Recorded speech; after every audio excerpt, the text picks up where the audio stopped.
Oh, Enrico, bakit may pasa ka na naman sa muka? Hindi pa nga magaling yung pasa mo sa isa mong mata eh. Dinagdagan mo na kagad ng isa. Paano ba naman kasi tay? Ang lakas mang asam ng mga tambay doon sa tindahan ni Aling Celia. Porket binasted lang ako ni Paula. Pero niyo sabi sa akin wala raw direksyon ng buhay ko kaya walang babae magkakagusto sa akin.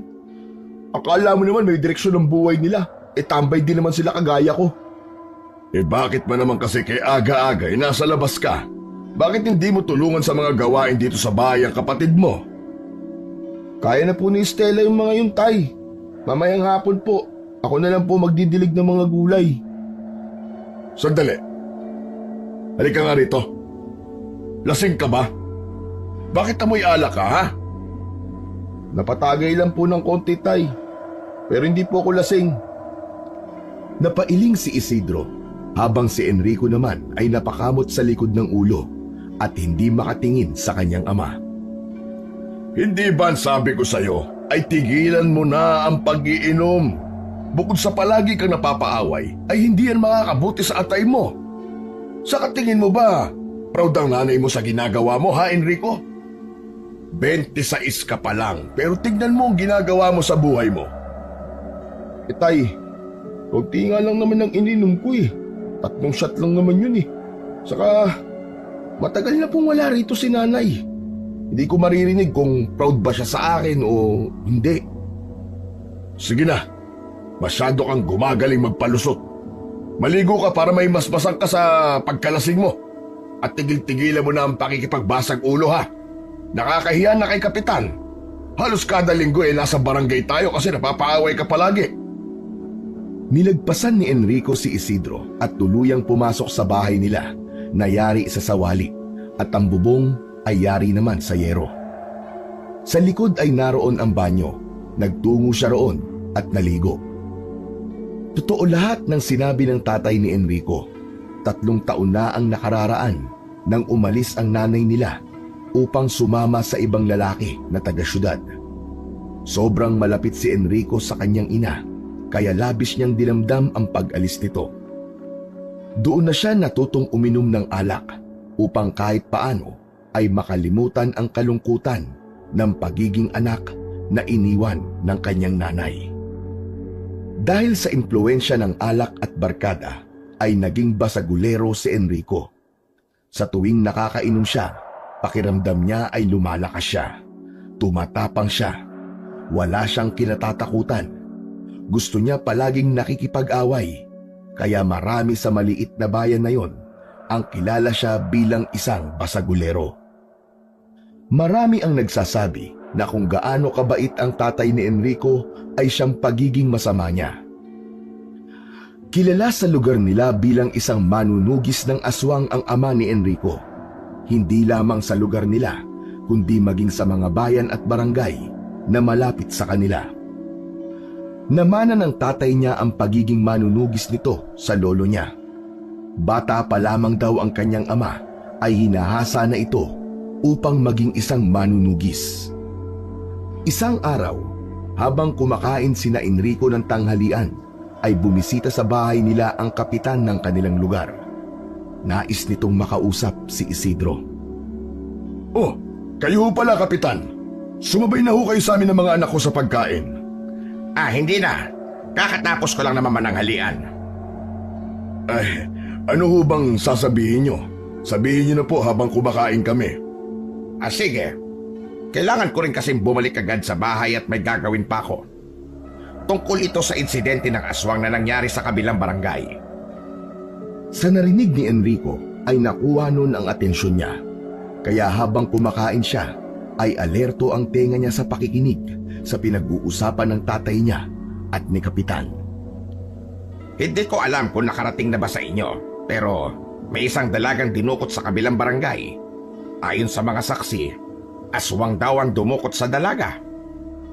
Sigurado po ba silang aswang? Sigurado sila, Isidro.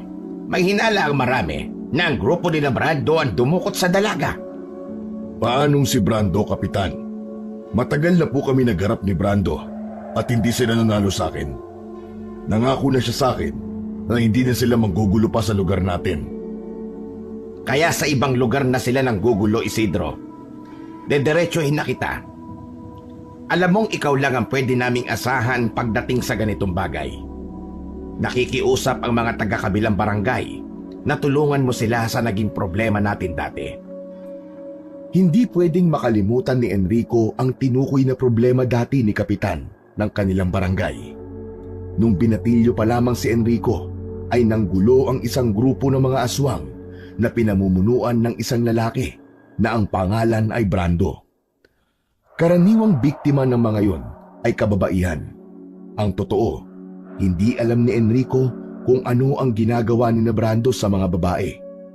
Ngunit may hinala ang marami na ginagawang palahian ni Brando ang mga babaeng dinudukot upang mas dumami pa ang lahi ng mga aswang.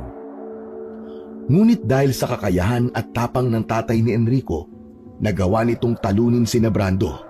May pagkakataon na sanang patayin ni Isidro noon si Brando, ngunit nakiusap si Brando na titigil na ito sa pagkuha ng mga babae sa lugar ni Enrico.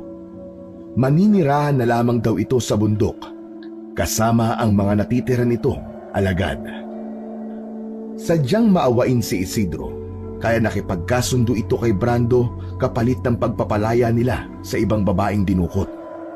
Tumupad naman si Brando sa kasunduan, kaya simula noon ay wala na silang nabalita ang pag-atake o muling pandudukot ng mga kababaihan ng grupo ni Brando. Nakiusap si Kapitan kay Isidro na baka maaari nitong kausapin si Brando na ibalik ang dinukot nitong babae. Ayon kay Kapitan, hindi kailangan na muling magkaroon ng madugong labanan at baka madala pa si Brando sa pakikipag-usap. Baka raw matakot si Brando kay Isidro kapag ito ang kumausap sa pinuno ng mga aswang na nakatira sa kabundukan. Ipinakita na rin ni Kapitan ang litrato ng babae upang alam nila ang itsura ng babaeng kailangan nilang hanapin. Pumayag naman si Isidro. Hindi na nagtaka si Enrico dahil alam niya kung gaano kabukas ang puso ng ama sa pagtulong. Tay, sigurado ka ba talaga na pupuntahan mo si Brando sa kuta nila sa bundok? Oo. Baka kung ano pang gawin nila sa dinukot nilang dalaga. Hindi ako pwedeng tumanggi kay Kapitan. Malaki ang tulong na naibibigay niya sa atin sa tuwing kinakapos tayo. Pero tay, hindi po ba mapanganib yung kung mag-isa lang kayong pupunta ron? Mapanganib nga kung wala akong dalang armas at proteksyon. Isa pa, alam ni Brando ang kakayahan ko.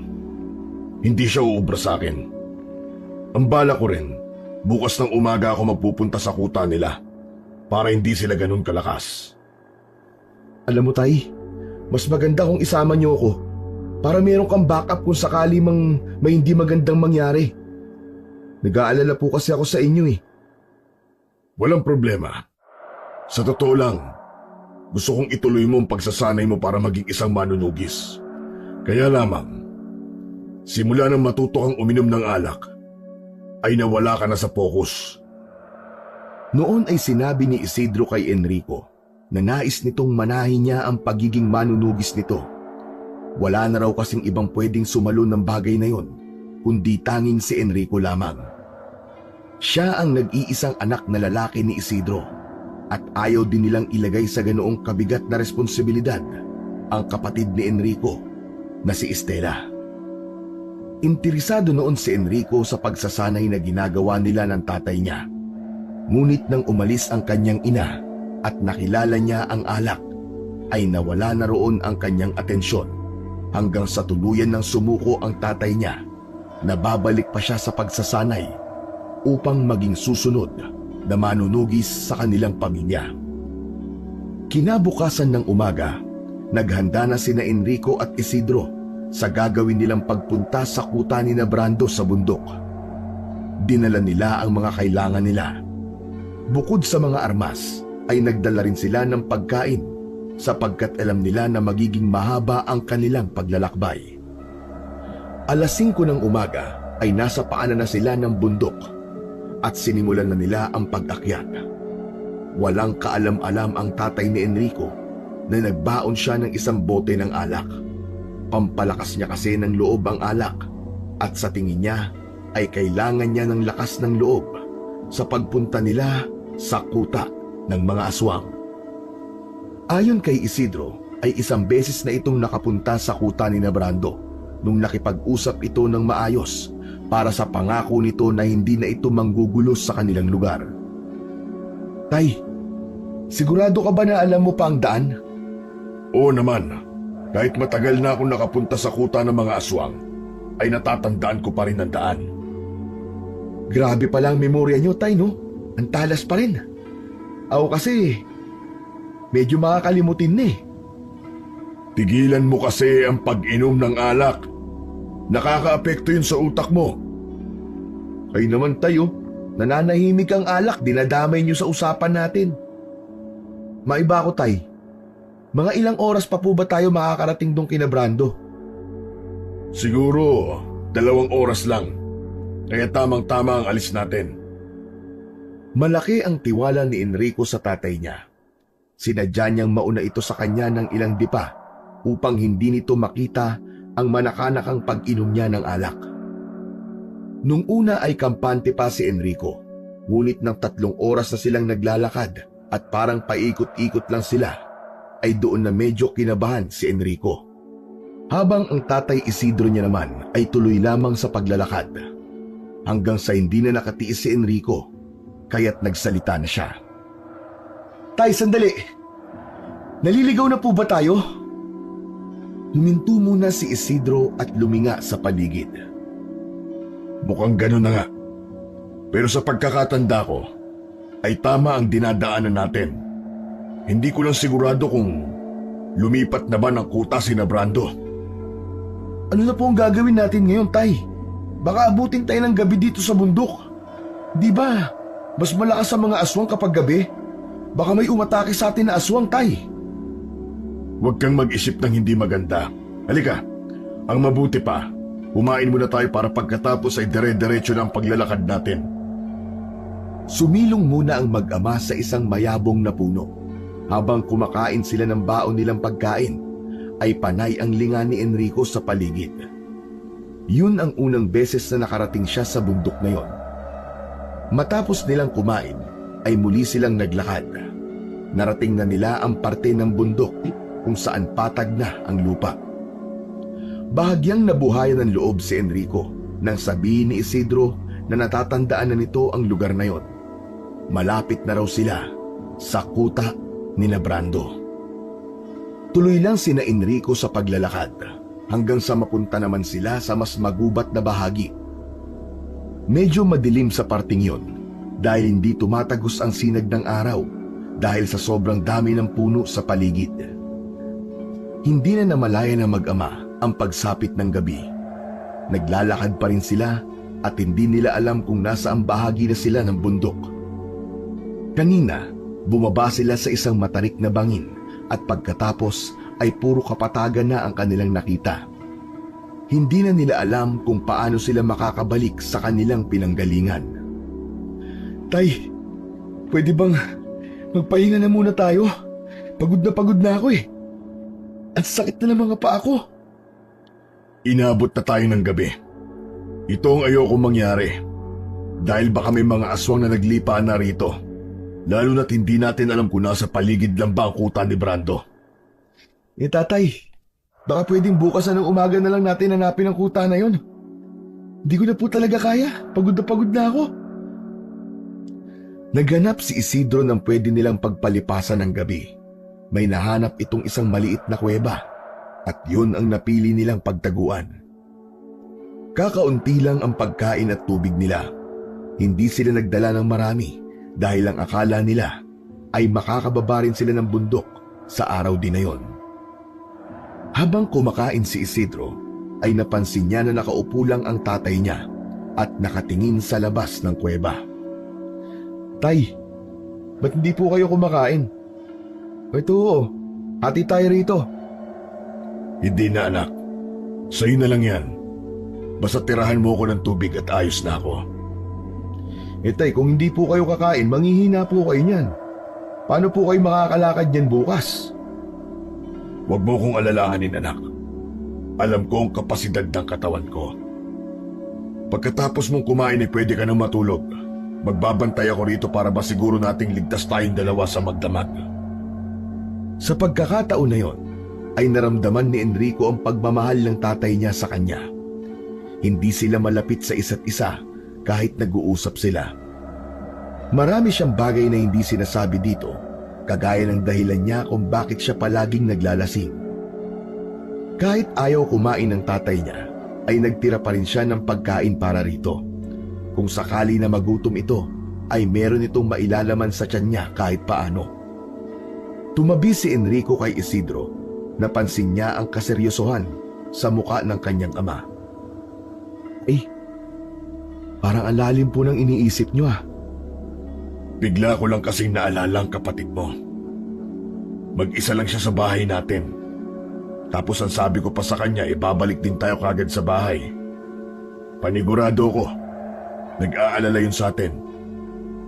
Kaya nga po eh. Pero alam kong marunong naman po si Estela sa gawaing bahay. Sigurado ko na ayos lang po yun ngayon.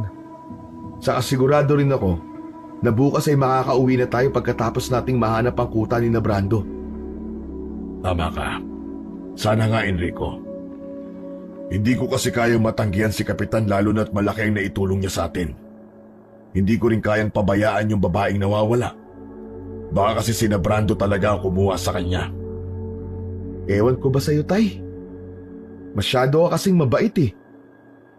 Wala akong magagawa, anak. Ako lang ang maaasahan ng bayan natin pagdating sa ganitong bagay. Kaya ikaw, magsanay ka para maging manunugis ka kapag nawala na ako. Ikaw na ang papalit sa akin. Hindi yung puro inom ang inaatupag mo. Ay, Tay, inaantok na pala ako.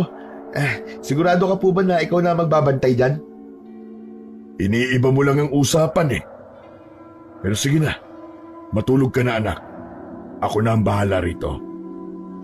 Humiga na si Enrico na maluktot na lang siya at inisip niya na nakahiga siya sa banig at naroon siya sa bahay nila. Kahit ang totoo ay mga dahon lamang ang hinihigaan niya. Nang dahil sa labis na kapaguran sa maghapon na paglalakad, ay mabilis na nakatulog si Enrico. Tiwala siya na matulog dahil alam niyang babantayan siya at hindi siya pababayaan ng kanyang ama. Nagulat si Enrico nang biglang may tumapik na kamay sa bibig niya. Mula sa dilim ay naaninag niya ang kanyang tatay na si Isidro. Sumenyas ito na huwag siyang maingay. Tumango siya at saka nito inalis ang kamay sa bibig niya.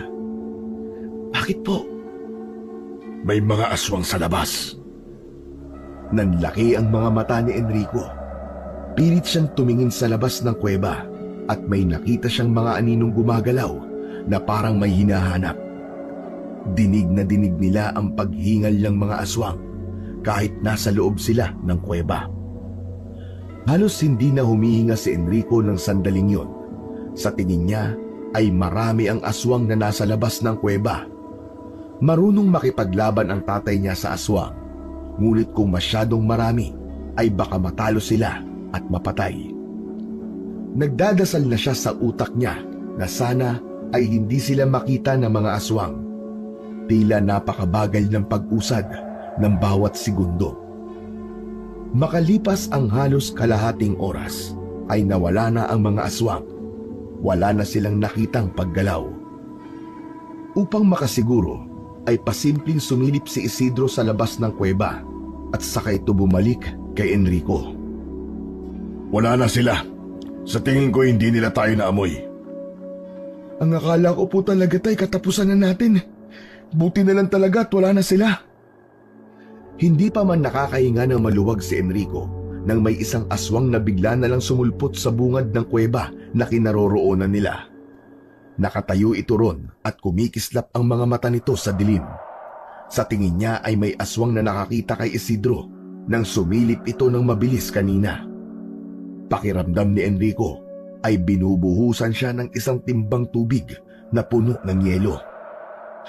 Tatay! Sa likod niyo po! Itinuro pa niya ang kinatatayuan ng aswang. Napatda si Isidro. Alam niya na naramdaman ng tatay niya ang presensya ng aswang. Enrico! Yung bag ko, ihagis mo sa akin! Madali! Kukunin pa lamang sana ni Enrico ang bag ng tatay niya nang biglang umatake ang aswang. Kumilis ito ng mabilis at sinunggaban nito si Isidro sa likod. Nagpambuno si Isidro at ang aswang. Natatarantang binuksan ni Enrico ang bag ng tatay niya at kinuha ang buntot ng pagi. Tumakbo siya upang saklolohan si Isidro. Malakas na sumigaw si Enrico at inihampas niya ang buntot ng pagi sa aswang. Ngunit tila nalaman ng aswang ang gagawin niya, kaya mabilis itong umalis sa likod ng tatay niya. Imbis na aswang ang tamaan, nahampas niya ang tatay niya at tinamaan ng buntot ng pagi. Isang malutong na mura ang nasabi ni Isidro. Naku po! Sorry tay, sorry! Yung aswang kasi biglang umalis eh. Inagaw ni Isidro sa kanya ang buntot ng pagi at ito ang humarap sa aswang. Muling umatake ang aswang, ngunit sinalubong ito ng dalawang malalakas na hampas ng buntot ng pagi sa muka. Napaatras ang aswang at tumakbo palabas ng kuweba. Enrico! Kunin mo mga gamit natin! Kailangan na nating makaalis dito! Agad na sinamsam ni Enrico ang dalawang bag na dala nila at sabay silang tumakbo palabas ng kuweba. Isinukbit niya ang isang bag sa likod at ang isa ay sa harapan. Hindi na sila maaaring magtagal doon dahil sigurado na tatawagin ng aswang na nakalaban nila ang iba pa nitong kasamahan. Habang tumatakbo ay inilabas ni Enrico ang isang itak. Itinali niya sa bewang niya ang puluhan nun. Hindi na alam ni Enrico at Isidro ang direksyon na tinatakbuhan nila. Ang tanging nasa isip lang nila ay ang makalayo sa mga aswang. Nararamdaman ko na nasa likod natin sila. Bilisan pa natin. Tay, pagod na po ako. Kung gusto mo maging hapunan ng mga aswang, sige, magpahinga ka. Takbo lang ng takbo ang mag-ama. Nang sandaling lumingon si Enrico sa likuran nila, ay nanghilakbot siya dahil sa dami ng mga aswang na humahabol sa kanila. Sa dami ng mga yon, sigurado siya na wala silang laban ng tatay niyang si Isidro. Walang magagawa ang mga armas na meron sila. Biglang huminto sa pagtakbo ang dalawa nang biglang may sumulpot na aswang sa harapan nila. Isa yung aswang na matangkad at may malaking pangangatawan. Napaharap si Enrico sa likod nila dahil narinig niya ang malakas na pag-angil ng mga aswang na humahabol sa kanila. Nang hilakbot si Enrico sapagkat ilang di pa na lamang ang layo ng mga yon sa kanila. Naglalaway ang mga aswang na akala mo ay isang masarap na putahe ang tingin sa kanila ng kanyang tatay. Malakas na sumigaw sa labis na takot si Enrico, sabay yakap sa kanyang tatay na si Isidro. Bago pa man makalapit ang mga aswang sa kanila, ay biglang nagsalita ang aswang na nasa unahan nila. Tumigil kayo! Kilala ko sila! Agad na sumunod ang mga aswang. Akala mo ay maamong tupa na tumingin lang ito sa kanya. Yumukod pa ang mga yon. Lumapit ang aswang na nasa harapan nila. Habang unti-unting nasisinagan ng liwanag ng buwan, ang mukha nito ay unti-unti ring nagbago ang anyo nun hanggang sa maging isang tao na. Ando? Ako nga, Isidro. Nasaan yung aswang lang ako pero hindi mo ko nakilala. Kung sa bagay, ang tagal na rin panahon na hindi tayo nagkita. Anong ginagawa mo rito sa bundok? At sino yung kasama mo? Anak ko ito, si Enrico. Ikaw talaga ang sinadya namin dito sa bundok. Naligaw lang kami. Mabuti na lang at sumama ako sa pangangaso sa mga alagad ko. Kung hindi, baka napatay na nila kayo. Pangangaso? Hindi ka ba makapaniwala? Oo, pangangaso. Yan na ang ginagawa namin ngayon dito sa bundok simula ng ating kasunduan. Hindi na kami bumababa sa kapatagan. At ang mga hayop dito sa bundok ang aming kinakain. Hindi na nagsalita si Isidro. Alam ni Enrico na duda ang tatay niya sa sinabing yun ni Brando, habang si Enrico ay hindi pa rin umaalis sa pagkakayakap sa kanyang ama. Hindi pa rin nawala ang takot niya dahil sa napapaligiran sila ng napakaraming mga aswang. Tumingin si Brando kay Enrico. Naaamoy ko ang takot mo. Hindi ka ba nagmana sa tatay mo?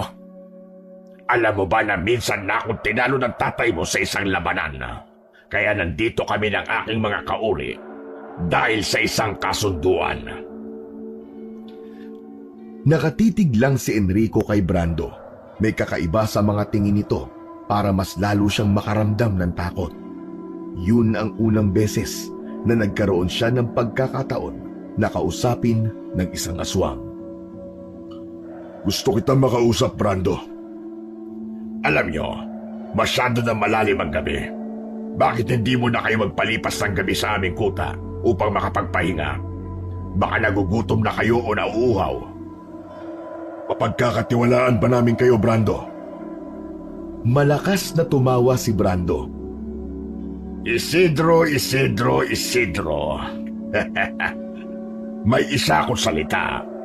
Kahit matagal na ang ating naging kasunduan, ay pinanghahawakan ko pa rin yun. Wala kayong dapat na ipag-alala ng anak mo. Sumunod kayo sa akin. Mas ligtas kayo sa aming kuta kesa dito sa maraming mababangis na hayop. Tumalikod si Brando at nagsimula ng maglakad. Sumunod agad dito ang mga aswang na nasa likuran nila. Hindi pa rin umaalis sina Enrico at Isidro sa kinatatayuan nila. Tay, ano? Sasama ba talaga tayo sa kanila? Parang ayoko eh. Nakakatakot sila.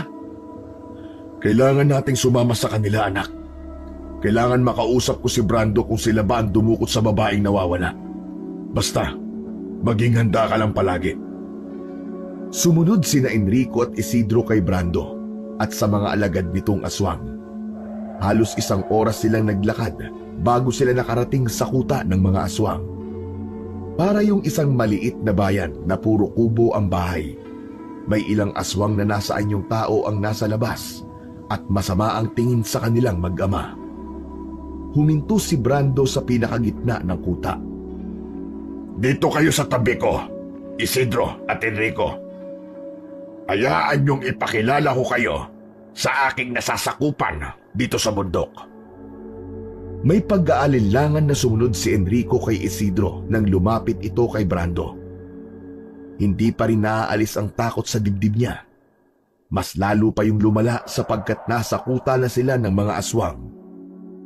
Kung alam lang niya, dapat pala ay uminom ulit siya ng alak na dala niya upang magkaroon siya ng lakas ng loob. Doon ay napagtanto ni Enrico na kaya niyang makipagbugbugan sa tao pero sa aswang ay mukhang hindi. Makinig kayo lahat sa akin. Meron tayong bisita na mga tao. Biglang umangil ang mga aswang sa paligid. Naanimoy mga asong bundok na umaalulong. Ngunit kumalma kayo at huwag niyo silang sasaktan. Ito si Isidro. Alam kong ilan sa inyong nakakakilala sa kanya. Siya lang naman ang manunugis na muntik na akong mapatay ilang taon na ang nakararaan. Ngunit dahil sa meron siyang mabuting puso, hinayaan niya akong mabuhay kapalit ng pagtatago natin dito sa bundok. Kung hindi dahil sa kanya, malamang ay wala na tayong lahat ngayon dito. Kaya hinihiling ko sa inyo na huwag niyo siyang sasaktan at ang kanyang anak na si Enrico. Matapos na magpakilala, ay inakbayan ni Brando si Isidro. Tumingin ito kay Enrico at ngumiti ng malaki. Nagugutom na ba kayong dalawa? Maaari ako magpahanda ng pagkain sa mahusay naming tagapagluto rito. Busog pa kami, Brando.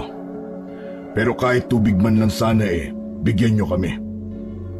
Magbibigay kami ng tubig sa inyo. Pero sumama muna kayo sa akin. Ako ang mismo mag-aatid sa inyo sa kubo na inyong tutulugan ngayong gabi para makapagpahinga na kayo.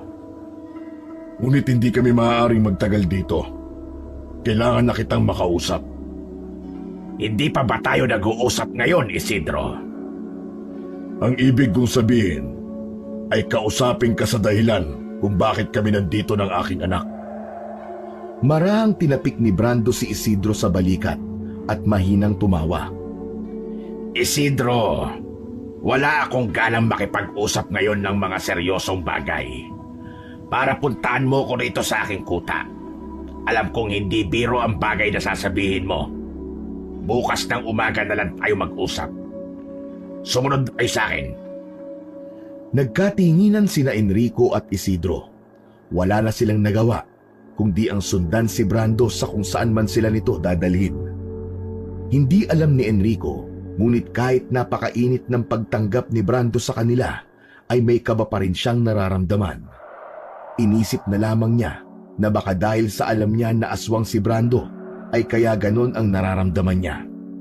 Alam niya kasi na ang natural na ginagawa ng isang aswang ay kumain ng tao. Dinala sila ni Brando sa isang maliit na kubo. Matagal nang walang nakatira sa kubo na ito. Siguro ay sadyang inilaan ito para sa inyong mag-ama. Ipapahatid ko sa inyo ang tubig nyo upang makainom kayo. May mga gamit din dyan sa pagtulog, kaya sigurado ko na magiging komportable kayo. Maraming salamat. Bukas ng umaga mag-uusap tayo. Huwag mong kalilimutan. Hindi ko kalilimutan. Iiwan ko na kayo at tutulong ako sa pag-aasikaso ng mga mababangis na hayop na nahuli namin ngayong gabi. Magandang gabi sa inyong dalawa. Nang umalis na si Brando, ay saka lang pumasok sa kubo ang mag-ama. Ibinaba ni Enrico ang 2 bag sa papag at umupo roon. Maya-maya pa, ay may isang matandang babae ang nagdala ng tubig na inumin sa mag-ama. Umalis din ito agad. Ipinaabot ni Isidro ang bag nito at may kinuha ito roon na isang anting-anting. Isinabit nito yun sa may pintuan. Alam ni Enrico kung para saan yun. Yun ay para maprotektahan sila sa mga aswang. Hanggat nakasabit ang bagay na yun sa may pintuan, ay walang aswang ang makakapasok sa kubo na kinaroroonan nila. May nakitang gasera si Enrico at sinindihan niya yun gamit ang dala nilang posporo. Ipinatong niya ang gasera sa maliit na lamesa na gawa sa kawayan. Tay, sa tingin niyo po ba, mapagkakatiwalaan talaga ang Brando na yun? Sa totoo lang anak, hindi. Nakikisakay lang ako sa kanya dahil hindi natin sila kaya sa dami nila. Kaya ganun din ang gawin mo. Huwag mong ipakita na natatakot ka sa kanila. Hindi tayo aalis dito hanggang hindi natin nalalaman kung nandito ba talaga yung babaeng nawawala. Ewan ko, tay. Pero natatakot ako sa kanila lalo na sa Brando na yun. May kakaiba sa paraan ng tingin niya sa atin. Parang meron po siyang itinatago. Kahit ako, napapansin ko rin yun. Kaya dapat ay maging handa tayo habang nandito tayo sa kuta ng mga aswang. Sige na, matulog ka na. Magbabantay ako rito. Tatay, may sinabit po naman kayong anting-anting dun sa pintuan ng kubo ah. Pwede ka nang matulog. Ligtas tayo dito habang nandito tayo sa loob. Mas mabuti na ang sigurado anak. Matagal ko nang hindi nakita si Brando. Hindi natin alam kung may mga bago ba silang kakayahan o pangontra sa mga ginagamit kong anting-anting. Kung ganun tay, ako naman po magbabantay ngayon. Ikaw na po nagbantay kanina sa kuweba eh. Kaya ngayon ako naman po. Kailangan nyo rin naman po matulog at makapagpahinga. Nagtalo pa silang dalawa kung sino ang magbabantay. Iginiit ni Enrico na siya na ang magbabantay dahil nakatulog naman siya kanina kahit paano sa kuweba. Sa huli ay nanalo si Enrico. Humiga na si Isidro sa papag at natulog. Habang mahimbing na natutulog ang tatay ni Enrico, ay pinagmasdan niya yon. Nakikita niya na ang bakas ng katandaan sa kanyang ama. Meron na itong kulubot sa muka at kaunting puting buhok. Nang sandaling yon, ay naisip niya na maaaring kakaunting oras na lamang niyang makakasama ang kanyang ama. Hindi man lang niya ito napagtuunan ng pansin dahil hanggang sa sandaling yon ay patuloy siyang nagluluksa sa pagkawala ng kanyang ina. Kung meron man siyang ipinagpapasalamat sa pagpunta nila sa kuta ng mga aswang, yun ay ang nagkaroon sila ng pagkakataon ng tatay niya na magkausap. Wala naman kasi silang pagpipilian kundi ang kausapin ang isa't isa dahil sila lamang ang magkasama. Dahil sa kanilang bahay ay wala silang imikan na dalawa. Naputol ang pagmumuni-muni ni Enrico nang makarinig siya ng ingay na nanggagaling sa labas. May mga nagtatawanan at mga nagsasalita. Na-curious si Enrico sa kung ano ang nangyayari sa labas ng kubo. Lumapit siya sa may bintana at marahang yung binuksan ng kaunti. Mula roon ay sumilip si Enrico. Napasinghap siya nang makita niya na nagtutulong-tulong ang mga aswang sa pagkatay ng mga baboy ramo. Kitang-kita niya kung paano winakwak ng mga aswang ang mga hayop gamit lamang ang matutuli sa daliri ng mga yon. May iba na hinihila ang bituka at kinakain yung nanghilaw. Ang iba naman ay sinasahod ang dugong tumutulo sa lamesa kung saan kinakatay ang mga baboy ramo. Hindi na kinaya ni Enrico ang kanyang nakikita. Isinarado niya na ang bintana at lumayo roon. Umupo na lang siya sa gilid ng papag at pilit na nilabanan ang antok. Napabalikwas ng gising si Enrico nang makarinig siya ng malakas na pagtilaok ng manok. Hindi niya namalayan na nakatulog na pala siya. Maliwanag na ng sandaling yon. Hindi niya nakita ang tatay niyang si Isidro sa loob ng kubo, kaya't nagmamadali siyang lumabas. Natigilan siya dahil lahat ng tao na nasa labas ay napatingin sa kanya. Nakaramdam siya ng pagkailang, kaya umiwas siya ng tingin sa mga yon. Naglakad-lakad siya. Hinanap niya ang kanyang tatay Isidro. Sa pagliko niya sa isang gilid na isang kubo, ay nagulat siya nang may biglang sumalubong sa kanya. "Tay! Nakakagulat ka naman! Saan po kayo galing?" Nang magising ako kanina, anak, hinanap ko agad si Brando para makausap ko na siya. Pero ayon sa mga napagtanungan ko, umalis si Brando kanina madaling araw. Hindi raw alam ng mga narito kung saan nagpunta. Paano natin siya matatanong tungkol doon sa nawawalang babae? Yun na nga eh. Hindi pa tayo maaaring umalis dito hanggat hindi natin nalalaman kung hawak ba ni Brando ang babae na yon. Ano pong gagawin natin ngayon, Tay? Wala tayong magagawa. Hihintayin natin si Brando. Kapag dumating na siya, tatanungin ko na kagad siya sa gusto nating malaman sa kanya. Pero sa ngayon, ikutin muna natin ang kuta nila. Baka nandito yung babae. Maghiwalay tayo para mas mabilis. Pero Tay, natatakot ako eh. Enrico, wala kang maaabot kung palagi mong pinapairal ang takot mo. Takot ang pipigil sa'yo para gawin ang mga bagay na gusto mo mangyari sa buhay mo. Yan ang papakatandaan mo, anak. Natahimik si Enrico sa sinabing yun ng kanyang tatay dahil tumagos yun sa buong pagkatao niya. Matapang lang siya kapag nakakainom at lasing siya. Ngunit kapag hindi, palagi na siyang pinangungunahan ng takot, lalo na sa mga aswang. Wala nang nagawa si Enrico kundi ang sumunod sa sinabi ng kanyang tatay Isidro. Naghiwalay sila ng tatay niya. Ramdam niya ang mga mata ng mga naroon na nakatingin sa kanya. Iniiwasan na lang niyang makasalubong ang tingin ng mga aswang na nasa anyong tao. Pasimple siyang sumilip sa mga kubo na naroon. Wala siyang nakitang kahinahinala. Makalipas ang ilang minuto, ay muling nagkita ang mag-ama. O ano, anak? May nakita ka ba? Wala po, Tay. Tay, hindi po kaya wala talaga rito yung babaeng nawawala? Baka naman hindi sina Brandon dumukot sa kanya. Hanggat hindi natin nakakausap si Brando, hindi tayo aalis dito. Isang matandang babae ang lumapit kina Enrico at Isidro. Ayon dito, ay oras na para sa almusal. May isang mahabang lamesa sa gilid ng kuta kung saan nakaupo na ang lahat ng nakatira roon. Nakatingin ang mga yun sa kanila, kaya halos nakayuko na si Enrico. Magkatabing umupo sina Enrico at Isidro. Nakita nila ang kanilang almusal, kanin at inihaw na karne. Lihim na napalunok si Enrico. Hindi niya kasi alam kung anong uri ng karne ang nakahain. Sinabi ng matandang babae na kumain na sila.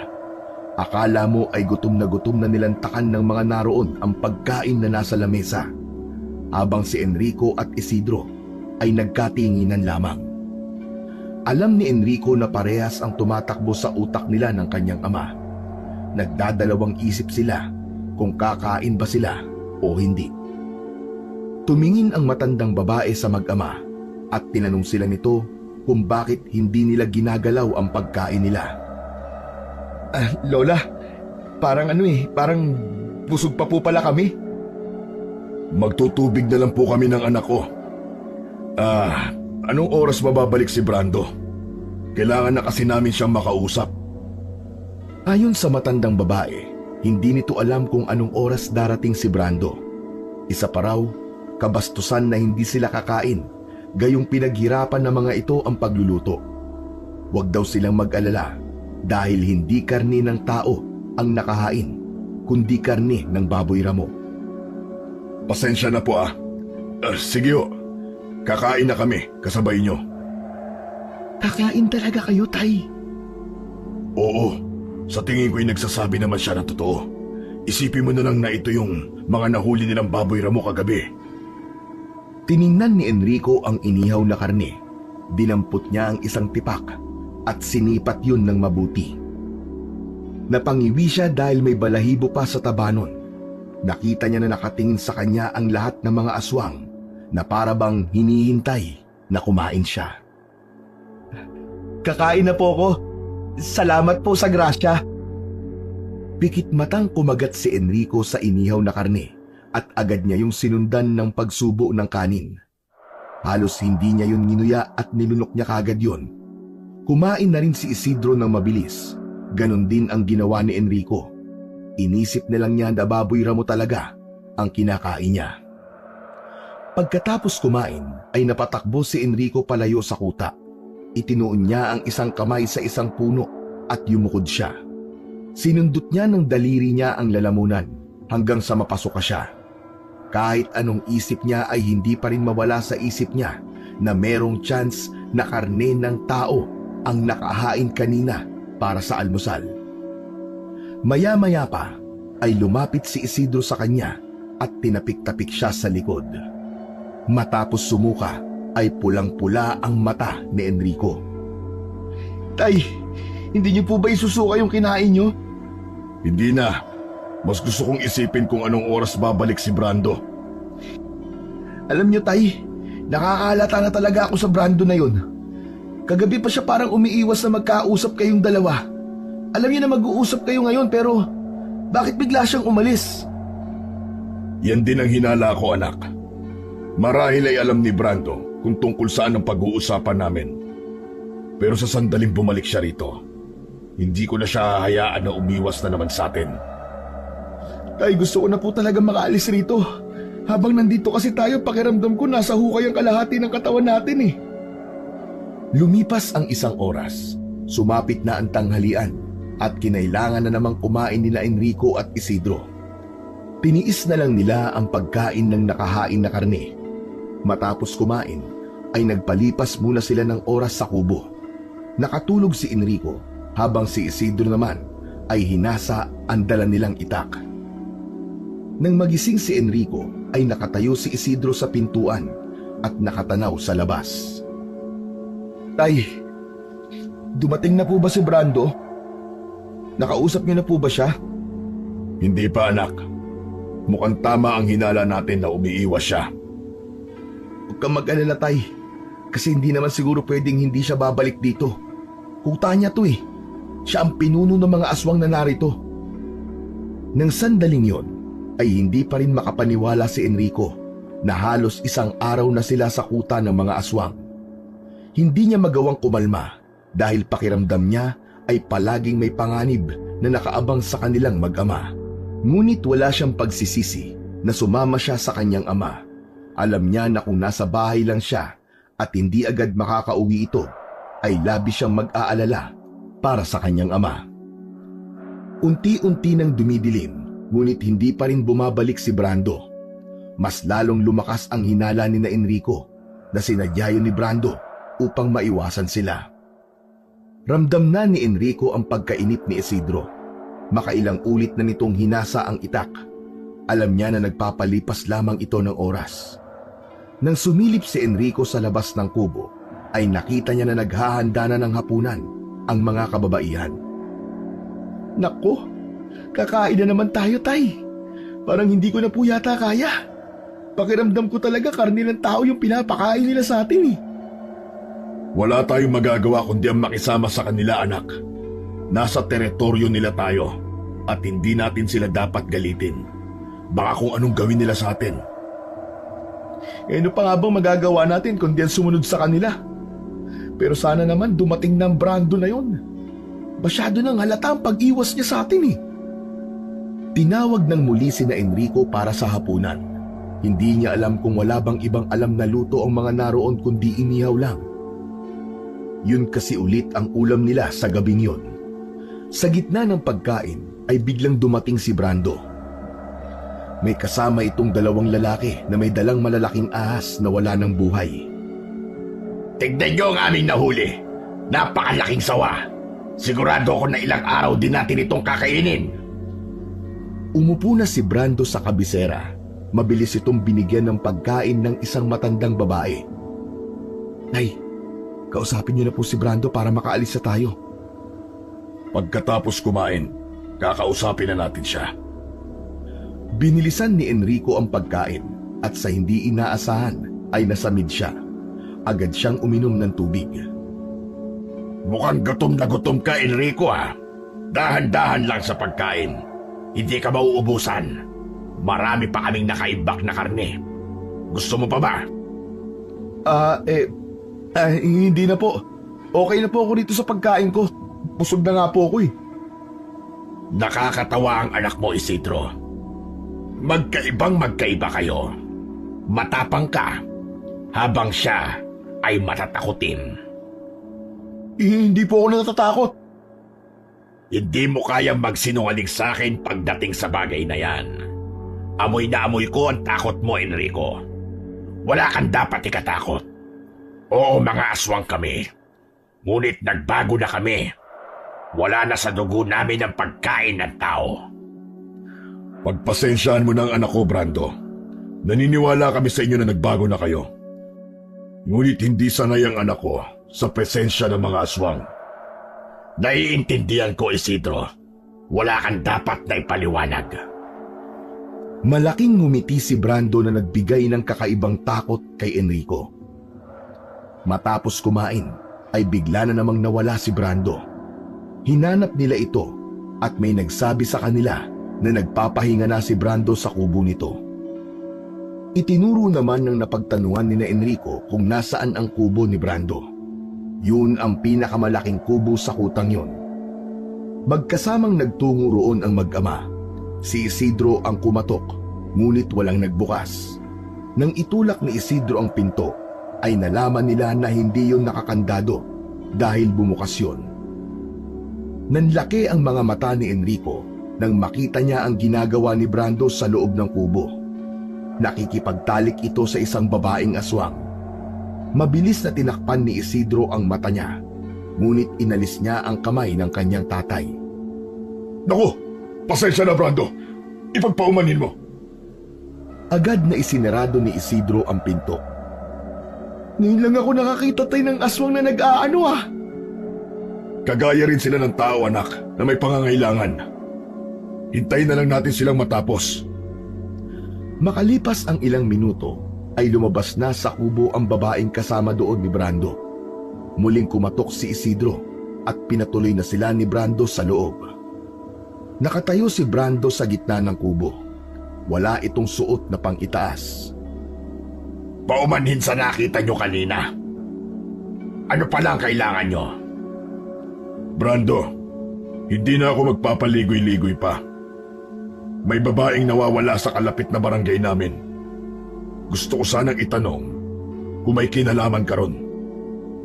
Sandaling natahimik si Brando at matama nitong tiningnan si Isidro. Maya-maya pa ay marahan itong umiling. Hindi nito inaalis ang mata sa ama ni Enrico. Sinabi ko na sa inyo, matagal na kaming tumigil sa pagkain ng tao. Nagbago na kami. Duda ka pa rin ba kaya nandito kayo para itanong sa akin ang bagay na yan? Hindi naman sa ganun, Brando. Ngunit may ilang nakapagsabi na grupo mo daw ang dumudukot sa mga babae sa ibang lugar. Ang hinala pa nila ay ginagawa niyong palahian ng mga babae upang dumami kayo. Malakas na tumawa si Brando sa narinig. Wala ba kami mga babae rito upang kailanganin pa naming mandukot na mga kababaihan sa kapatagan? Nakita nyo ginagawa namin ng babae na narito kanina, hindi ba? Hindi pa ba sapat na patunay yon na hindi kami ang nandudukot sa mga babaeng sinasabi mo? Isa pa, hindi lang kami ang grupo ng aswang, Isidro. Alam mo naman na marami kami. Baka isa sa kanila ang gumagawa ng kaguluhan sa lugar na yon. Maaari ba naming tingnan ang lahat ng kubo rito para makasiguro? Insulto para sa akin na hindi mo ko pinaniniwalaan. Pero sige, pumapayag ako. Enrico, tara. Titingnan natin ang lahat ng kubo rito. Sasamahan ko na kayo upang hindi magtaka ang mga alagad ko kung bakit papasok kayo sa kubo nila. Dahil sa mapagkumbabang pananalita ni Brando, ay unti-unti nang naniwala si Enrico na totoo ang mga sinabi nito. Naisip niya na baka nga naman ibang grupo ng mga aswang ang nandudukot ng mga kadalagahan sa kanilang bayan. Sinamahan ni Brando si Enrico at Isidro sa mga kubo na naroon. Kakaunti lang ang kubo, kaya hindi nagtagal ay nagawa na nilang tingnan ng maayos ang lahat ng kubo. May nakita ba kayong babae na dinukot namin? Hindi ba't wala? Tama ka, Brando. Pasensya ka na kung napagdudahan ka namin. Wala yun sa akin. Ang importante ay napatunayan ko sa inyo na hindi na gumagawa ng masama ang grupo ko. Hanggang ngayon ay tinutupad ko pa rin na naging kasunduan nating dalawa noon. Hayaan mo at makakarating sa aming kapitan na wala kang kinalaman sa pagkawala ng mga babae. Brando, aalis na kami ng anak ko. Siguro naman ay nasa kapatagan na kami bago pumutok ang araw. Aalis na kagad kayo? Huwag muna. Dito na kayo magpalipas ulit ng gabi. Bukas ng umaga ay papasamahan ko kayo sa isa kong alagad na bumababa sa kapatagan sa tuwing may kailangan kaming bilhin doon upang hindi na kayo maligaw. Pero hindi na po kasi pwedeng magtagal eh. 2 gabi na po kaming hindi nakakauwi. Nag-aalala na po siguro sa amin ng kapatid ko. 2 gabi pa lang naman eh. May naisip ako. Ano kaya kung sumama kayo sa amin sa pangangaso ngayong gabi upang masaksiyan nyo na talagang nagpakabiyasa kami sa panguhuli ng mga baboy ramo para yun na lamang ang aming kainin? Nagkatinginan ang mag-ama. Kung si Enrico ang papipiliin, ay walang problema sa kanya kung manatili sila roon ng isa pang gabi. Nagkaroon kasi siya ng kagustuhan na makita kung paano mangaso ang mga aswang. Minsan lang yun mangyari sa buhay niya at baka hindi na maulit pa. Kung papayag si Enrico na manatili kami dito ngayong gabi, papayag na rin ako. Enrico, nasa iyo pala ang desisyon. Sige po. Dito na kami magpapalipas ng gabi at sasama na rin kami sa pangangaso nyo. Magandang desisyon. Maghahanda lang kami at tatawagin ko kayo kapag mangangaso na kami. Magkita tayo sa labas ng inyong kubo. Maya-maya pa ay kasama na nina Enrico at Isidro ang grupo ni Brando sa magubat na bahagi ng bundok. Nasaan yung aswang na ang mga ito, kaya medyo may takot si Enrico, lalo na at nasa tabi sila ni Brando. Nakatago sila sa makapal na halaman. Nag-aabang ang mga aswang sa dadaan na baboy ramo. Makalipas ang ilang sandali ay may isang baboy ramo ang dumaan. Nagulat si Enrico nang biglang nawala si Brando sa tabi nila at nakita na lang nila ito na sinusugod ang baboy ramo. Akala mo ay isang matulis na kutsilyo na bumaon ang kamay ni Brando sa ulo ng baboy ramo na agad nitong ikinasawi. Malakas na tumawa si Brando na akala mo ay napakalaking bagay ang nagawa nito. Tignan nyo, Isidro. Hindi ba't nakakatuwa? Nahuliin ang sarili niyong pagkain.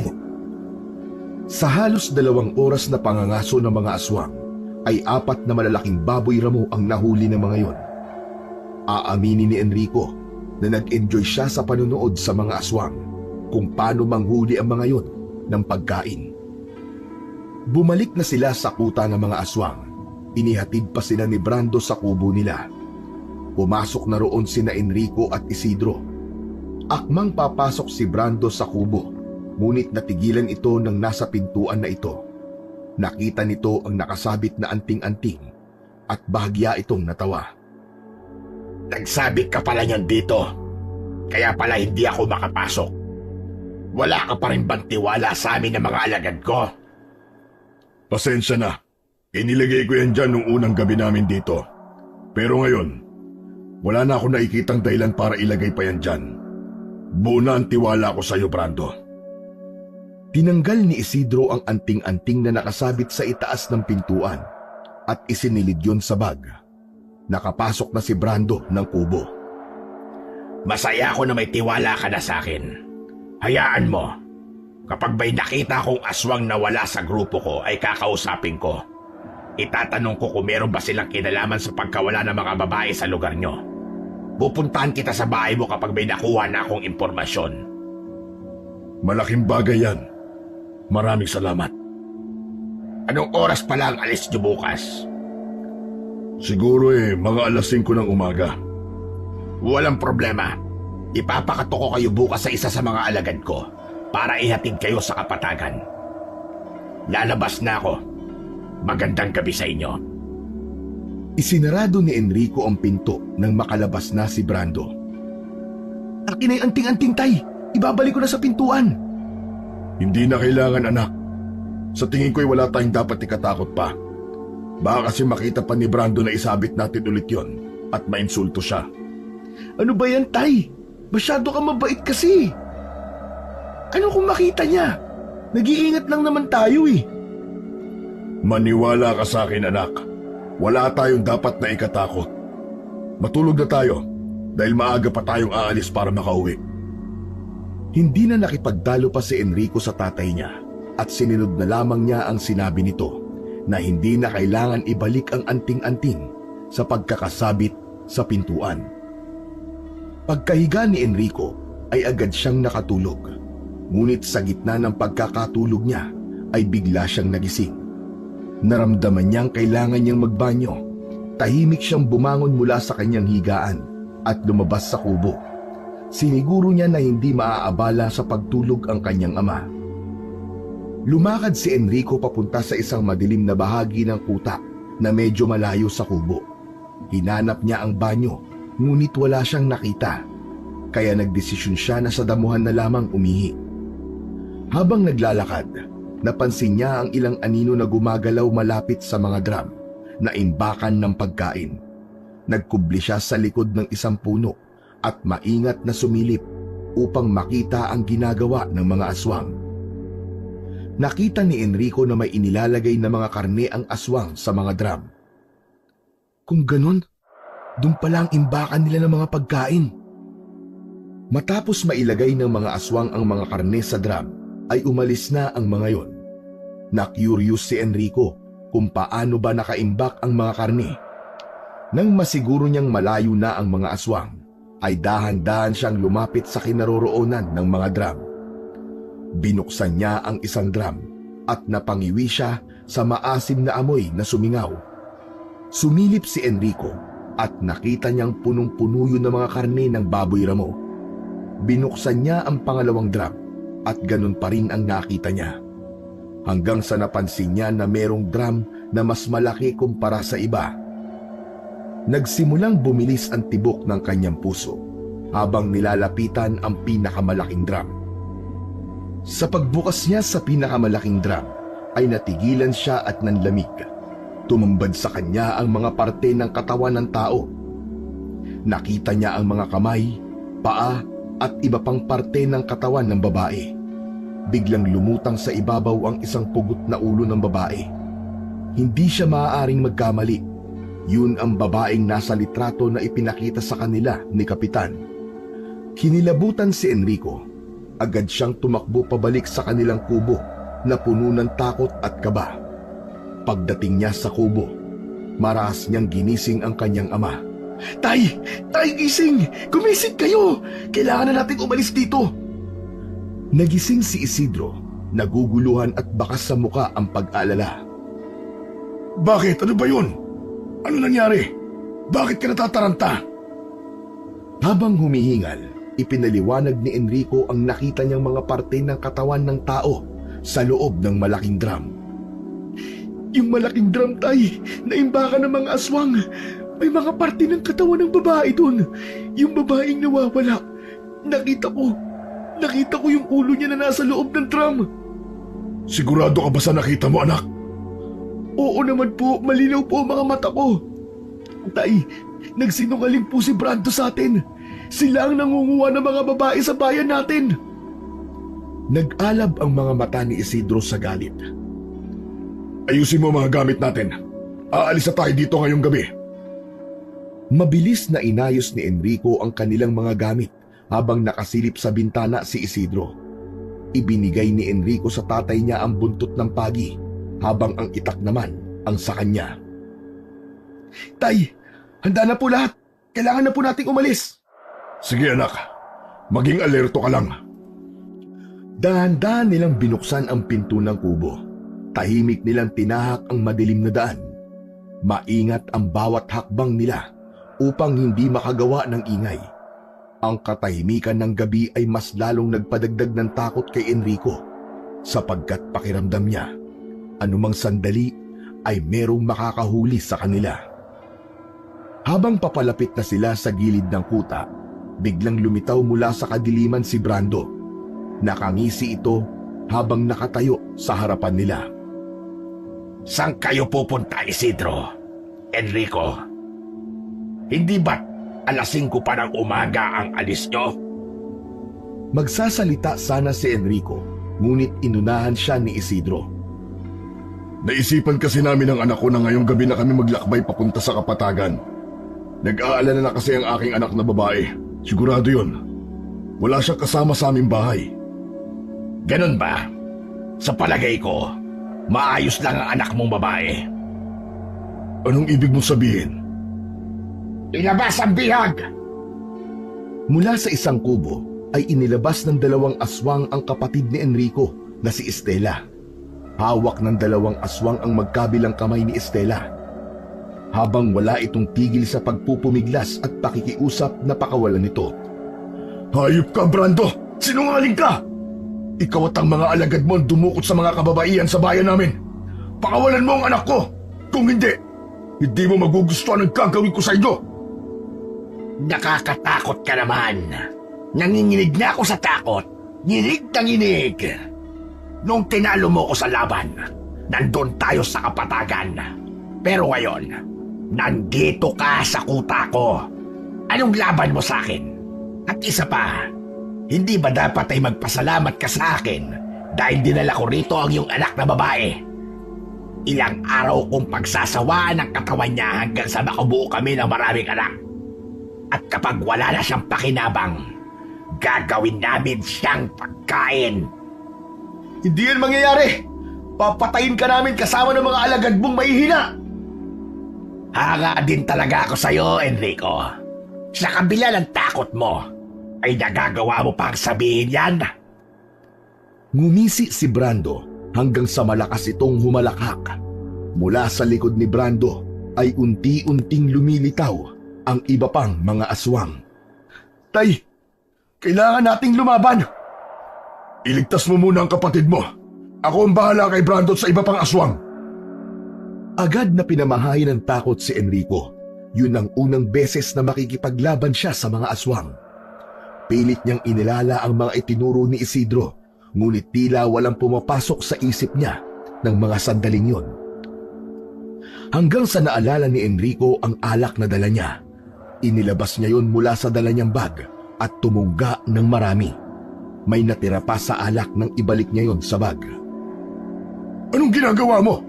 Bakit ngayon mo pa naisipang uminom ng alak? Pambihira ka naman, bata ka, oo. Tay, pampalakas ng po ng loob yan. Sa hudyat ni Isidro ay sumugod na ito kay Brando, habang si Enrico naman ay nagulat nang mawala ang dalawang aswang na may hawak kay Estela. Inilibot niya ang mga mata niya sa paligid, pero hindi niya nakita ang kapatid niya. Hanggang sa marinig niya ang takot na sigaw ni Estela sa isa sa mga kubo. Sinundan niya ang sigaw ni Estela hanggang sa natagpuan niya ang kubong kinaroroonan nito. Ngunit sa pagbukas ni Enrico sa pinto ng kubo ay nagulat siya dahil isang babaeng aswang ang naroon na ginagaya lang pala ang boses ni Estela. Mabilis na sumugod ang aswang sa kanya. Napatakbo si Enrico pero agad din siyang huminto na mapagtanto niya na hindi yun ang oras upang maging duwag siya. Nasa panganib sila ng kanyang pamilya. Kailangan niyang iligtas ang kapatid niyang si Estela upang matulungan na niya si Isidro sa pakikipaglaban kay Brando. Naramdaman ni Enrico ang epekto ng ininom niyang alak. Doon na siya nagkaroon ng lakas ng loob na harapin ang babaeng aswang. Nang makita niya itong papasugod sa kanya, ay sumugod din siya. Sinalubong niya ito. Mariin niyang isinaksak ang itak sa bunganga ng babaeng aswang. Nang hugutin niya ang itak, ay wala ng buhay itong bumagsak. Yan ang nararapat sa'yo! Napakaingay ng bunganga mo! Sa pag-ikot ng mata ni Enrico, ay nakita niya si Estela na kinakaladkad ng dalawang aswang patungo sa kagubatan. Agad na tumakbo si Enrico patungo sa direksyon ng mga aswang. Estela! Kuya! Tulungan mo ako! Hindi inalis ni Enrico ang mata niya kay Estela. Ayaw niyang mawala ito sa paningin niya. Hanggang sa isa sa dalawang aswang ang sumugod kay Enrico. Hindi siya nagpakita ng takot. Tuloy lang siya sa pagtakbo. Malakas niyang hinataw ng itak sa leeg ang aswang na sumugod sa kanya. Sa sobrang talas ng itak na yon, ay humiwalay ang ulo ng aswang sa katawan nito. Lumipad ang ulo ng aswang sa kung saan. Nakita ng aswang na may hawak kay Estela ang nangyari. Binitiwan nito si Estela at tumakbo para tumakas. Ngunit hindi hinayaan ni Enrico na makatakas ang aswang na yon. Hinabol niya ito. Nang ilang dipa na lamang ang layo niya sa aswang, ay binato niya doon ang itak at tumusok yon sa batok ng tumatakbong aswang. Walang buhay na bumagsak sa lupa ang aswang. Kinuha ni Enrico ang itak at binalikan ang umiiyak na si Estela. Huwag ka nang umiyak, Estela. Ligtas ka na. Maraming salamat, kuya. Ang akala ko'y katapusan ko na. Siyempre, hindi ko hahayaan na mangyari yun, Estela. Makinig ka sa akin, ha. Kailangan mo magtago. Babalikan ko lang si tatay. Tutulungan ko siyang tapusin si Brando at ang iba pang mga aswang. Huwag mo akong iwan dito, kuya. Natatakot ako. Hinawakan ni Enrico sa magkabilang balikat si Estela at matamang tiningnan ito sa mata. Tumingin ka sa akin. Alam kong natatakot ka pero kailangan mong lakasan ang loob mo. Kahit ako, takot ako ngayon. Pero iniisip ko kayo ni tatay. Hindi ako papayag na may masawi kahit isa man sa atin nang dahil sa demonyong mga aswang na yun. Alam ni Enrico na napipilitan si Estela nang pumayag itong iwanan siya.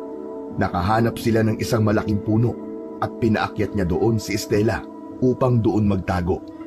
Sinabi ni Enrico sa kapatid na huwag itong bababa roon hanggat hindi sila bumabalik ng tatay niya. Matapos iligtas si Estela mula sa mga aswang, nagmadali si Enrico pabalik sa kuta upang tulungan ang kanyang ama.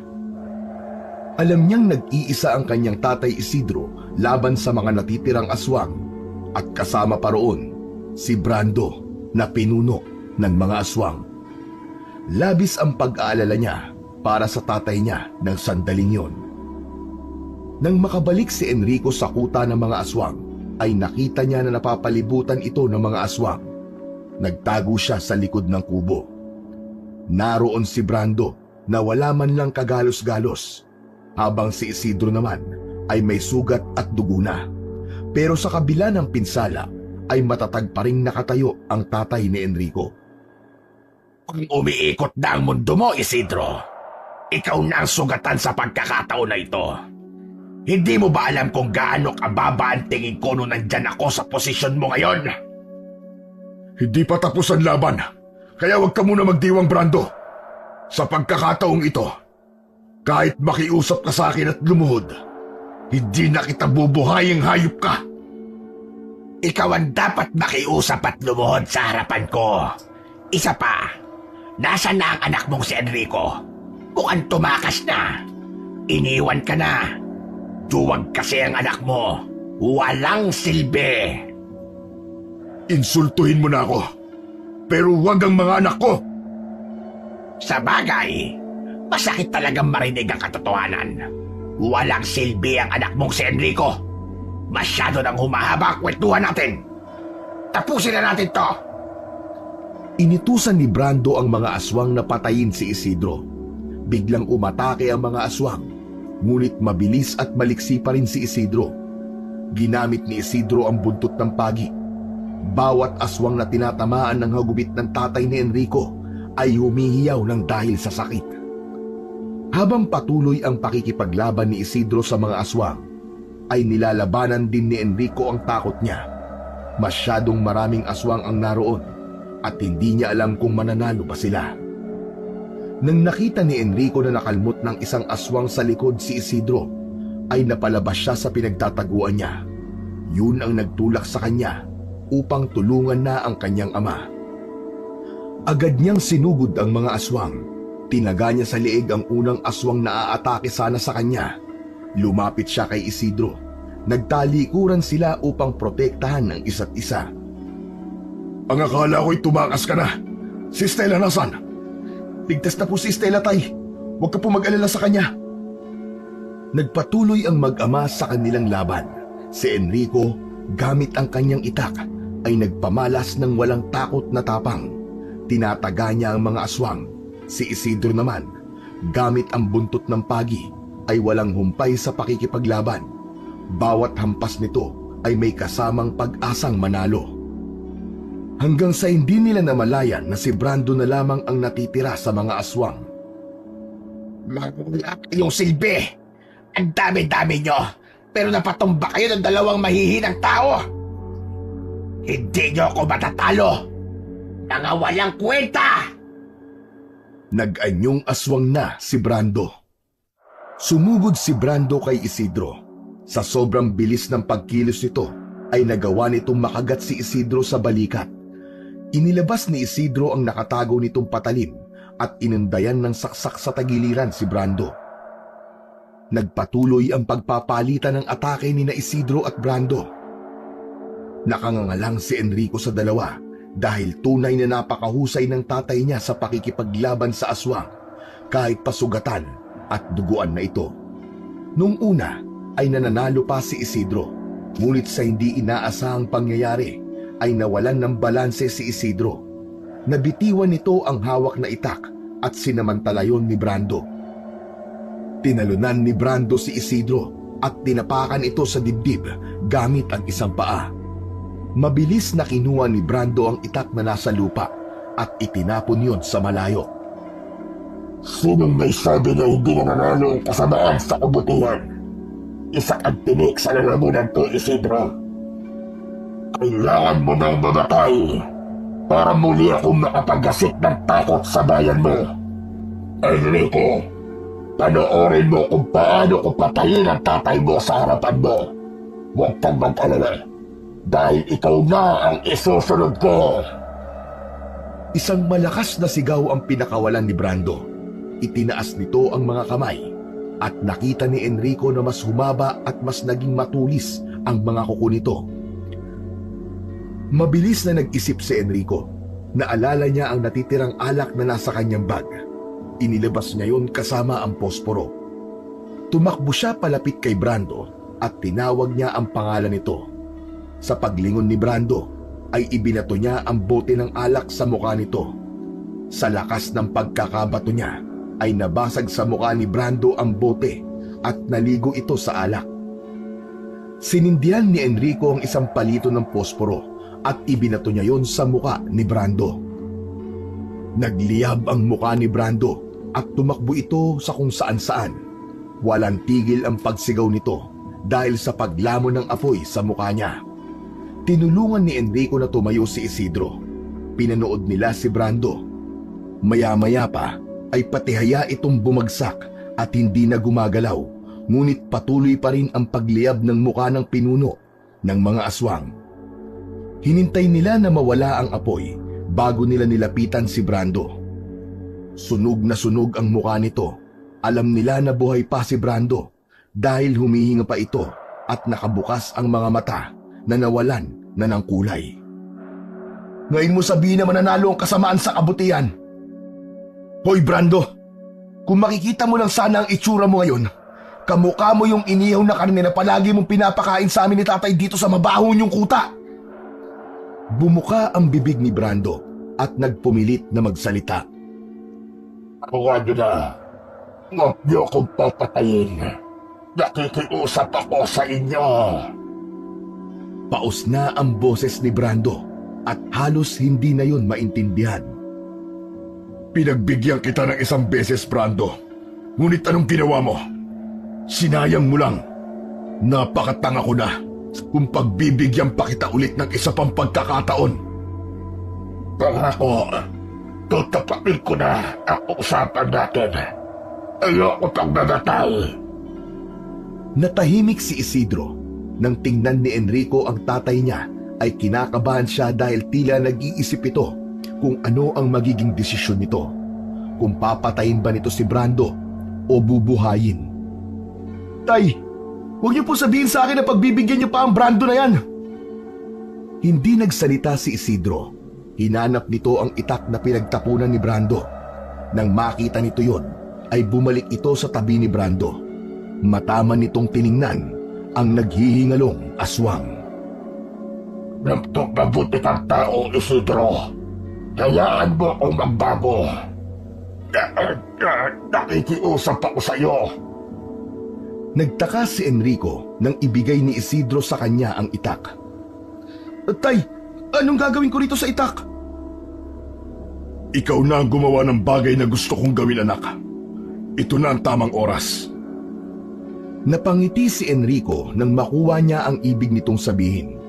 Hinawakan niya ang itak ng dalawa niyang kamay at walang pagdadalawang isip na itinarak niya yon sa tapat ng puso ni Brando. Isang mahabang paghinga ang pinakawalan ni Brando, saka ito sumuka ng dugo. Doon na huminto ang paghinga nito, kaya nasiguro nila na wala ng buhay ang pinuno ng mga aswang. Akala mo siguro bubuhayin ka pa namin, ha? Asa ka! Ginulo ni Isidro ang buhok ni Enrico. Pinahanga mo ko ng sobra, anak. Matapang ka. Huwag kang maniniwala sa sinabi ni Brando kanina. Ipinagmamalaki kita. Maluha-luha si Enrico sa sinabi sa kanya ni Isidro. Napakasarap sa pakiramdam na marinig na ipinagmamalaki siya ng kanyang tatay. Maraming salamat po, Tay. Ako rin, ipinagmamalaki ko po kayo. Makakauwi na tayo. Si Stella, nasaan? Sumunod po kayo sa akin. Nagsimula na silang maglakad papunta kay Estela. O di ba, Tay? May silbi rin po yung alak. Kung hindi dahil sa dala kong alak, hindi natin matatalo si Brando. Oo na. Pero sana, anak, huminto ka na sa pag-inom mo. Walang maidudulot na maganda sa katawan mo ang pag-iinom. Pangako po, Tay. Titigil na po ako sa pag-iinom. Narealize ko po kasi na kahit kayo ay nagluluksa pa rin sa pagkamatay ni nanay. Mas matagal niyo siyang nakasama pero hindi ko nakitang lumugbok at ibinaling sa ibang bagay ang kalungkutan. Kahit nagluluksa ka, Tay, hindi mo pa rin kami pinabayaan ni Estela. Binalikan na ni Enrico at Isidro si Estela sa puno kung saan ito nagtatago. Nagpahinga muna sila sandali at nang unti-unti nang sumikat ang araw ay saka sila bumaba ng bundok. Tila isang himala na hindi naligaw sina Enrico sa pagbaba nila sa bundok dahil narating nila ang kapatagan. Bago sila umuwi sa kanilang bahay ay dumaan muna sila sa bahay ni Kapitan upang sabihin ang mga nangyari. Nalungkot din sila dahil huli na at hindi nila nailigtas ang nawawalang babae sa kabilang barangay. Ayon kay Kapitan, ito na ang bahalang magsabi sa pamilya ng babae. Ngunit kahit paano, ay masaya pa rin sila dahil wala na si Brando at ang mga alagad nito. Sigurado si Enrico na magiging tahimik at payapa na ang kanilang bayan. Matapos makipag-usap kay Kapitan, ay naglakad na ang mag-aama pabalik sa kanilang bahay. Ang araw ay tuluyan ng sumikat na para bang nagdadala ng bagong liwanag matapos ang madilim na laban sa kuta ng mga aswang. Sa wakas, makakapagpahinga na tayo. Masayang sabi ni Enrico nang nasa harapan na sila ng kanilang bahay. Nauna nang tumakbo si Enrico palapit sa kanilang bahay at binuksan niya ang pinto. Agad siyang pumasok. Dumiretso siya sa maliit nilang kwarto at nanlaki ang mga mata niya sa gulat sa nakita niya roon. Nakahiga si Estela at mahimbing na natutulog. Naguluhan si Enrico kung naroon pala sa bahay nila ang kapatid niya. Malamang ay nilinlang sila ni Brando. Hindi totoong Estela ang dinukot ng mga ito, kundi isa sa mga aswang na ginaya lamang ang wangis ng kanyang kapatid na babae. Agad na sinakluban ng kaba si Enrico. Sumilip siya sa bintana at nakita niya nakausap ni Isidro ang peking Estela. Nakatalikod ang tatay niya sa gawi niya. Kailangan kong bigyan ng babala si Itay. Sa pagkakataon na yon ay nagising na si Estela. Tuwang-tuwa ito nang makita siya. Agad niyang ipinaliwanag kay Estela ang nangyari. Ayon kay Estela, ay imposibleng ito ang dinukot ng mga aswang dahil naroon lang ito sa bahay nila habang wala si Enrico. Estela, dito ka lang ha. Huwag kang lalabas kahit na anong mangyari. Mabilis na tumakbo si Enrico palabas. Nilapitan niya ang tatay niya. Ibubuka pa lang niya ang bibig niya upang isiwalat ang katotohanan nang makarinig sila ng malakas na sigaw ni Estela mula sa kanilang likuran. Lumayo ka sa kanila! Tatay! Enrico! Tumabi kayo! Nagulantang sina Enrico at Isidro nang makita nila si Estela na may hawak na mahabang kawayan na may tulis sa dulo. Agad na tumabi sina Enrico at Isidro. Buong tapang na sinugod ni Estela ang peking Estela. Tumarak ang dulo ng kawayan sa dibdib ng peking Estela. Nangihinang bumagsak sa lupa ang peking Estela. Nang nakahandusay na ito sa lupa, ay bumalik na yon sa totoo nitong itsura. Isa pala yung lalaking aswang. Kung ganon? Oo tatay, tama kayo. Hindi totoong Estela ang dinukot ni na Brando. Nilinlang nila tayo. At ikaw naman, Estela, hindi ko akalain na kahit mainin ka ay kaya mong pumatay ng aswang. Gusto ko pong maging kagaya niyo, Itay. Isang matapang na manunugis. Paano yan? Gusto ko ring maging manunugis. Kung ganon, pwede na tayong tawagin na pamilyang manunugis. Saka na natin pag-usapan ang bagay na yan. Napakasaya ko dahil buhay kayong dalawa. Nagyakap ang mag-aama. Puno ng kaligayahan at pasasalamat ang puso nilang tatlo. Maya-maya pa ay magkakasama silang pumasok sa kanilang tahanan. Sa wakas, tapos na ang kasamaan ni Brando. Nakakalungkot na may mga buhay ng tao siyang kinuha. Pero maganda rin na napigilan natin na madagdagan pa ang biktima niya. Sigurado ako, kung nasan man ngayon ang nanay niyo, ay ipinagmamalaki niya kayo. Lalong-lalo ka na, Enrico. Ibang tapang ang ipinakita mo. Isang matamis na ngiti ang pinakawalan ni Enrico. Sa pagkakataon na yon, ay desidido na siyang sumunod sa yapak ng kanyang ama bilang isang matapang at mahusay na manunugis ng mga aswang.